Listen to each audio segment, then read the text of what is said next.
Bonjour à tous, nous souhaitions vous reparler de la campagne vaccinale 2023-2024 contre la grippe et la Covid-19. Pour replacer dans son contexte, qui est le contexte actuel, nous observons au 2 octobre 20 patients hospitalisés dans le GHT, dont l'immense majorité sont sur le CHAG, et 2 patients sont actuellement en réanimation. Pourquoi on revoit de nouveau une circulation virale relativement importante et on revoit également de nouveau de facto des patients atteints de formes graves? Parce que l'immunité collective est nettement moins efficace pour une raison très simple, c'est qu'on a moins été en contact avec le virus car il n'a pas circulé ces derniers mois et de la même façon, on s'est très peu vacciné, ce qui fait le lit effectivement d'une circulation virale accrue et de formes graves. Alors ce qu'il faut savoir, c'est que la souche du vaccin qui vous est proposé aujourd'hui prend en compte la souche qui circule actuellement en France et que la balance bénéfice-risque de la vaccination, on a maintenant beaucoup de recul et on sait que l'innocuité de ces vaccins est largement inférieure aux bénéfices que l'on peut en tirer tant au niveau individuel qu'au niveau collectif.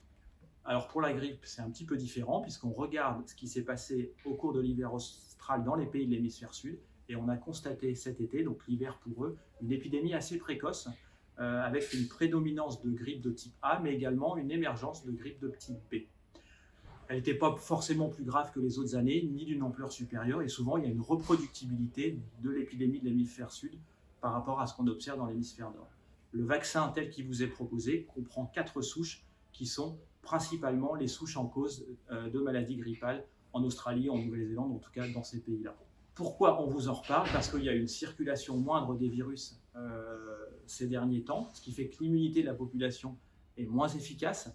De plus, on porte moins de masques quand il le faudrait. Il y a une adhésion aux gestes barrières. Je crois que les gens portent moins les masques et se lavent un peu moins les mains que précédemment. Du coup, il y a un risque d'infection et surtout, il y a un risque de forme grave pour les personnes fragiles. Donc, cela vous concerne, vous, évidemment, au titre individuel.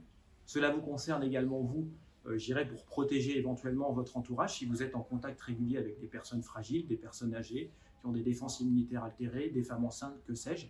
Et également dans le cadre de votre soin, du soin que vous pouvez apporter à vos malades, et là on est dans l'éthique, c'est évidemment important que vous les protégiez de ce risque qui pour eux peut être très important. Alors la prévention, c'est bien sûr la vaccination, mais c'est aussi les gestes barrières, le port du masque et les solutions hydroalcooliques qui doivent être appliquées autant que nécessaire. Et quand on fait tout ça, on se vaccine, on respecte les gestes barrières, et ben on se protège soi, son entourage et également les patients avec lesquels on doit interagir et au cours desquels on doit réaliser des soins.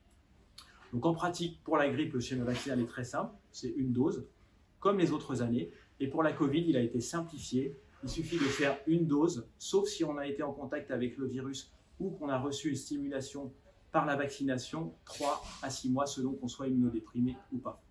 Comment ça va s'organiser sur le CHAG et sur le GHT? Il y aura 3 modalités, soit au sein des services en autonomie avec une demande au préalable et un recensement au préalable pour que la pharmacie puisse vous donner le bon nombre de doses. Il y aura également un dispositif d'infirmier circulant qui va venir dans votre service vous proposer la vaccination. Et enfin, il y aura des permanences qui vous seront également proposées. Vous pourrez descendre, vous faire vacciner par une infirmière de l'établissement. Donc se vacciner, c'est important pour vous protéger vous, pour protéger votre entourage et surtout pour protéger les malades que vous prenez en charge.